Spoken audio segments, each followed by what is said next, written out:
Welcome to the How-To video series by Massey Ferguson. In this video, we will explore together how to operate the rear linkage of your tractor. When the engine starts, the linkage is locked. In the new generation Massey Ferguson cabins, the unlock button is located on the right console.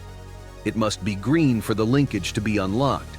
In other Massey Ferguson cabins, you need to manipulate the linkage actuator by moving it to the up, down, and then up positions.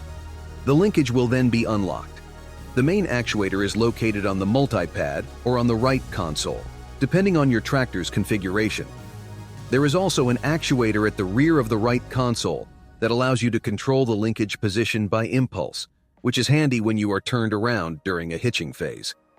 On the armrest, you will find a knob that allows you to adjust the working depth, acting as a lower stop for the linkage. Next, go to the main menu, then to the linkage menu.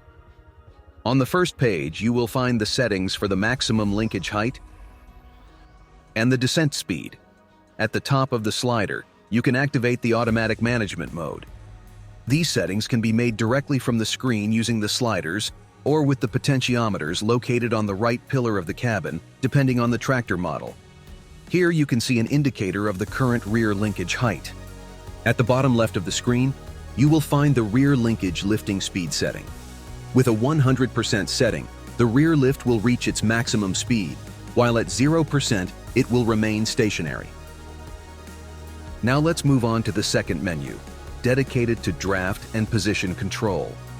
The left slider in this menu allows you to adjust or display, depending on your tractor model, the priority between draft control, 100%, and position control, 0%. The right slider allows you to adjust the sensitivity of the linkage draft control. This parameter is not available on all models. You also have an indicator of the current linkage position. At the bottom left, you can adjust and activate slip control. This setting determines the slippage rate at which the rear hitch will be relieved to regain traction. You can also see the real-time slip value. Slip control can also be activated directly from the right side of the screen.